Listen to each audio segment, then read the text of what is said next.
ಬೆಳಗಾವಿ ಜಿಲ್ಲೆಯ ಚಿಕ್ಕೋಡಿ ತಾಲೂಕಿನ ಬೆಳಕೂಡ ಗ್ರಾಮದ ಹೊರವಲಯದ ದೋಣವಾಡ ಚಿಕ್ಕೋಡಿ ಮುಖ್ಯ ರಸ್ತೆ ಬಳಿ ಗಣೇಶ ನಗರ ಎಂದು ನಾಮಕರಣ ಮಾಡಲಾಯಿತು.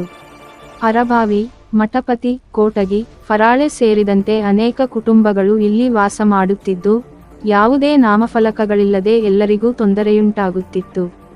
ಗ್ರಾಮದ ಹೊರವಲಯವಾಗಿದ್ದರಿಂದ ವಿದ್ಯಾರ್ಥಿಗಳಿಗೆ ಹಾಗೂ ವೃದ್ಧರಿಗೆ ಬಹಳ ಅನಾನುಕೂಲವಾಗುತ್ತಿತ್ತು. ಹೀಗಾಗಿ ಗಣೇಶ ನಗರದ ಯುವಕರು ಹಾಗೂ ಹಿರಿಯರು ಗಣೇಶ ಚತುರ್ಥಿ ಹಿನ್ನೆಲೆ ಗಣೇಶ ನಗರ ಎಂದು ನಾಮಕರಣ ಮಾಡಲಾಯಿತು. ಗ್ರಾಮ ಪಂಚಾಯಿತಿ ಮಾಜಿ ಅಧ್ಯಕ್ಷ ಹಾಗೂ ಹಾಲಿ ಸದಸ್ಯ ಬಸವರಾಜ ಕುಂಬಾರ ನಾಮಫಲಕ ಉದ್ಘಾಟಿಸಿದರು.